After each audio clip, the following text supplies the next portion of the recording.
هذا هو ما سنتنا بسم الله الرحمن الرحيم مركب هو الرئيس waxaan aad ugu mahadcelinayaa dhalinyaradi ragga iyo dumarka isugu jiray ee soo qabanqaabiyey munaasabadan aadka u qiimaha badan ee lagu soo dhaweeyey sidii saaxiibka hore ugu dhawaajiyey hoygii labaad magaalada London runtii London waa magaalo macno weyn ku fadhisa adduunka ku fadhisa kaliya laguma fadhiso ومجالات وحالي هذا كأساسمان ضد كرهوا إسبتر كيهو مركز الدولة لماذا انتوا من هذا كور مقال كان قريبا في دورة كان نرى الوقت اللي نستعمل الليلة وأبلي لندنستان مركب حكومة دي وحلا عليه يوري لجسور عادي أما كسر على عبورين دولة الإسلام هي دولة مركز بريقة يوروب iyo meel kasta adduunka cadaadis ka jiray ayay hog u ahayd London laakiin hadda waxaa moodaa in dadkii dhammaan ay noqdeen oo dowladoodii ay xorriyad iyo dimuqraadiyad oo ogtiin oo bariga Yurub ay ka bilaabatay Orange Revolution iyo say u socotay dadkii way noqdeen xataa tii ugu dambeysay dowladda Ingiriiska ee Ethiopia isbeddelkii ka dhacay la socotay dadkii way ka wada noqdeen Soomaaliya oo 90kii ururadeeda meeshan xorriyadooka laga asaasay markii kalitaliskii siyaasadda dalka laga xoreeyay ayaa waxa uu taasoo sare kadib inaan u soo noqonay meesha kaliya si xor ah u hadi karno inay London tahay waayo dara adiga London inay marka tahay hoyga xorriyadda iyo dimuqraadiyadda inay tahay waana waxa lagu faano runtii maadaama aan inteena badan ama dhamaanteen aan nahay muwaadiniin ka tirsan dalkan markii laga soo tago dalkeennii hooyo waa waxa aad iyo aad ugu faani karno runtii inay London tahay hooyada dimuqraadiyadda iyo xorriyadda ina aad ugu noqdo mar rabo waqtiga cariiriga daraadiis wixii dhacay waa la socotiin waa maqasheen dhowr jeer oo ka hadlayo waraysi ka bixinaya mashir jira waad aragteen wixii dalka ka dhacay laakiin waxaan rabaa inaan dhowr qodob aan kor istaago dadka Soomaaliyeed qaasatan dadkiina hadda London joogay intii daawanaysa intaba waxay la socdaan Soomaaliya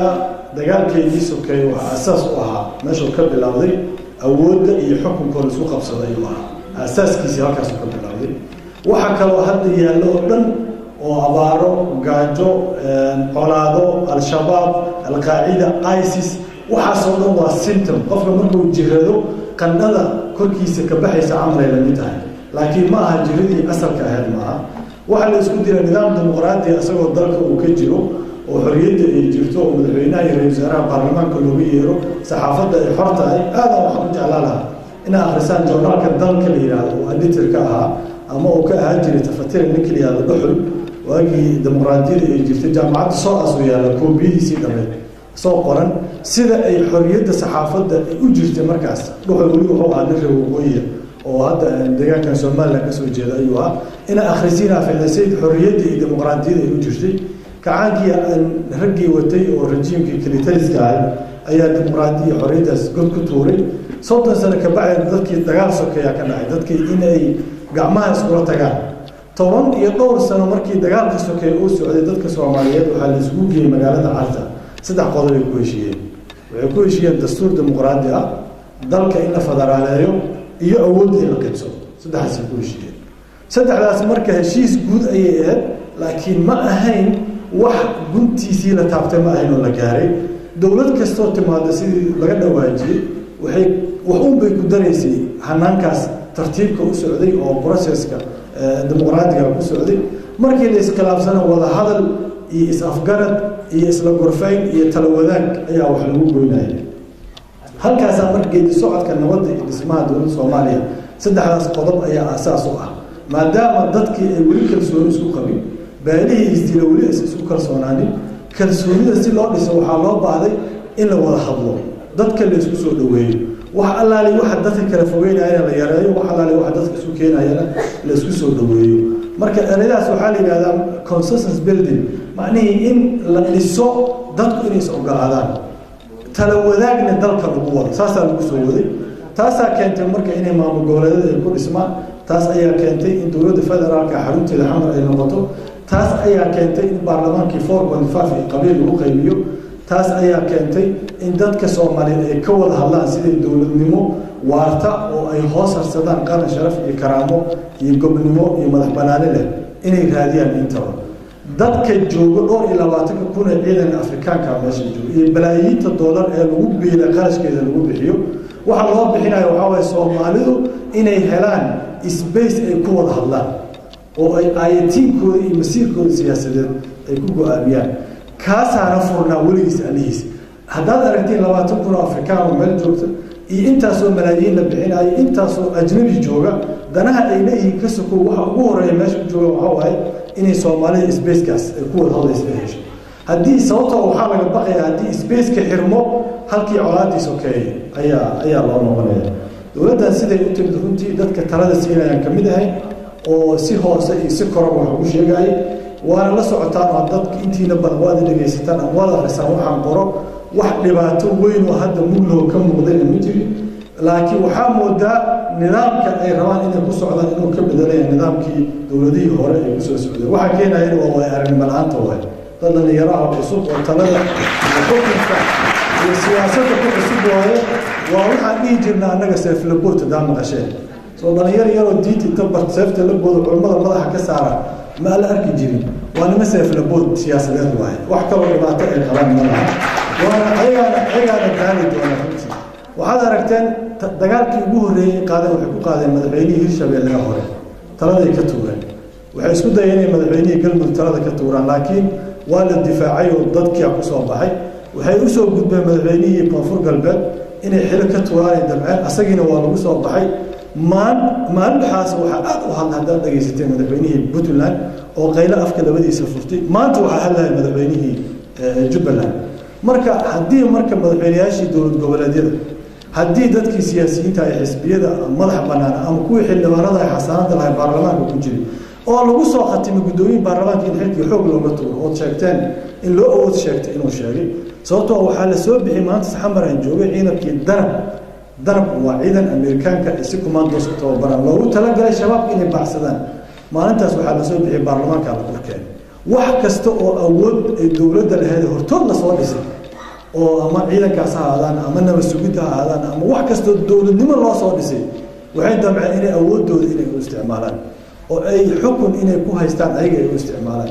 saa la socotaan dhowr jeer weerarkii guriga ka dhacay laga dhawaajiyay wiilasha soo weeraray gurigayga haddii heeb ahaan qabiil yiraahdo anigaas ku heebnahay farmaajana ku heeb maaha dadka kale ku heeb maaha laakiin wiilashaas waxaan soo barnay 10 sano soo dambaysa waxaan soo barnay inay looyal u ahaadaan dowladda inay dastuurka looyal u ahaadaan inay madaxda la doorto oo dowladnimada loo doorto inay ixtiraamaan aysan aniga qabiil ugu ixtiraamin ama ehelnimo aysan ugu ixtiraamin wiilashii intaasoo juhdi iyo dadaal laga soo maray haddii colaasakay iyo qabiil loo celiyo macnihi waxaa waaye inay dowladnimadii burburto qof dambe dhalinyaradaas aaminaanna inaysan jiri doonin taasaa meesha keeni doonta marka taasna ma oga nimanka halkeetaan inta waxaan u baahanahay dhammaanteen London aan joogtiin magaaladii xorriyadda iyo dimuqraadiyadda aan joogtiin aadaan ugu faraxsanahay in inta Nairobi la ii diiday oo dowladdii Kenya nafteeda lagu tuunsanaa inay tahay dowlad dimuqraadi ah laakiin say u dhaceenba ay diido hadal qof inuu hadlo Kenya lama diido madaxweynaha lagu dhaariyay Kenya dhexdeeda oo haysta madaxweynaha kale yiri waxaan ahay Raila Odinga wala socota madaxweynaha shacabka oo manana lagu dhaariyay laakiin Soomaalida hadda koor nin baa yiri oo sun ay ka samaysan tahay systemkii Kenya intay dhex galeen ayay dowladdii Kenya xataa waxaan value-geeda iyo qiimkeeda ay ku qasbeen inay samayso yani awoodda intaas la eg iyo shaydaannimada iyo falnimada intaas la eg runtii waa wax laga yaabo ayay noqotay waxaan u baahanahay annaga sida hore loo sheego waaye waxaa noo kala saaran dowladda iyo dadka hogaaminaya dowladda laba weyn dowladda waa institutionka waa dastuurka waa qarannimada Soomaaliya villa Soomaaliya iyo farmaajo laba kale yihiin xukuumadda iyo xasan khayrana laba kale yihiin guddoonka baarlamaanka iyo guddoomiyahana laba kale yihiin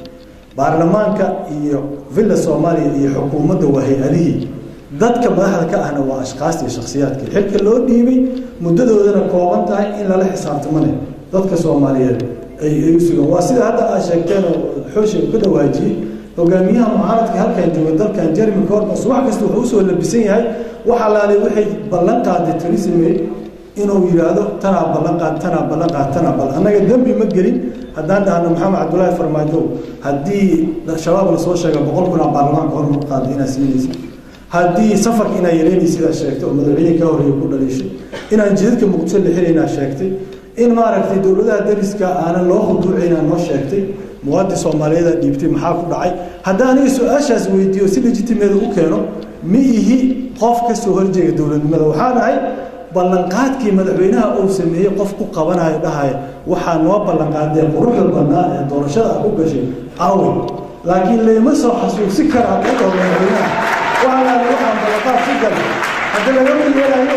dawladnimo iyo dimuqraadiyo systemna ma noo dhismi doono inta yare hadda runtii qayladhaanta dalka soo yeeraysa igama dhageeridin waa weynta madaxweynayaashii ma aha kaliya dadka la beegsanayo siyaasiyan sida dadka qaar u fasireen inay dadka Muqdisho kaliyiin ma waxa qaylinayo waa madaxweynayaashii maamul goboleedyada kuwii ugu horeeyay waliba ugu muhiimsanaa haddii heer la yiraahdo farmaajo la xijinayo waxa dadka qaylinayo oo dhahaya war dalka laga soo gaar gacanta ka baxaya marka halis uu ku jira Soomaaliya wixii la soo dhoobay ee la dhisay ee dawladnimada yarada la isku soo aadaadiyay Soomaaliya ayada warkeeda daa waa qobtiinba halka ay joogto ilaa hal sano iyo ku dhawaad uu jooga xafiiska madaxweyne Farmaajo wali wada hadalkii Soomaaliya lama gelin la iskuma imaanin lama wada hadal waxa lagu kala hadlaa waa media kaliya la isku dhaafsado lagu wada hadlaa oo ay dareemayaan markii ugu horeysay aan marka la sheekay siyaasiyiintooda inay khatar saasaar u ag dawladda militariga inay ku soo socdo marka waxa soo dhan oo cabsi ah oo dhibaato ay keenayaan dadka Soomaaliyeed ee kala fogaadaan annagoo markii isku duuban midaysan qabiil kasta leh deegaan kasta leh Soomaaliyeed u baahan inaan nimanka dhalinyarada seeflaboodka aan iska qabano aan ku qabano ma wax kale wadada sharciga ee dastuurka ee dawladnimada inay maraan xisbigooda jira kaas ay hoggaankiyahay ma hubeysnin qoremo wadano dad ma ku duulno dad ma aflagaadayno nidaamka dimuqraadiga ee dastuurka noo saamaxaya rabaa inaan ku hadalno aan dadka ku wacyigelino uguna sheegno horumarka iyo dawladnimada saddexdii qodob ay Soomaali ku heshiisaan annaga base noo ah dastuur dimuqraadiya nidaam federaal ah iyo awood qayb saddexdaas annaga ka duulayna waxaas wax ka badan oo dhinac xaq uga baxsan ama xaq uga baxsan toona annaga ma doonayno runtii waxaan rabaa markii inaan mar kale u mahadceliyo jaaliyadda reer London sida karaamada iyo sharafta ay soo dhaweyseen gurigeyga igu soo dhaweyseen hadda ka hor aad soo dhaweyseen markaan kambeynka ku jiray wallaha haddana aad soo dhaweyn doontaan London waa magaaladeeni dhamaantiin waa ku mahadsantahay waxaan ka dhawaajiyo magaalada wadanka waxa ka jira biyo xoog badan iyo waxaan maaragtay saameysay gobolada waan la kala dareeyaa inteeda badan intii aad gurmad gaarsiin kartaan gobolada ay biyo xoog leh ka jirto sida gobolka Hiiraan oo kaleeto inaad dadkii aad gaarsiisaan inta gaarsiin kartaa annaga intii aan karaankeenna waa gaarsiin intii aan dad hadli karnaa waan kula hadlaynaa hadii oo Ilaahay yiraahdo arintaas waa arin muhiim ah in hoosta laga xariiqo Hiiraan in loo gurmado dadka iyo deegaanka halkaas ka jira in u gurmano waa loo baahan yahay walaalayaal waa maasantihiin hadalkan aan ku dheereeyo ma rabo qodob badan kuma soo talagelin xafladda waa soo dhaweyn inay la qaybsado faraxa iyo soo dhaweynta ayaan ujeedadeeda ahayd intaas ka badan inaan ku sii dheereeyo ma rabo waa daalantihiin waa maasantihiin wassalaamu calaykum waraxmatullahi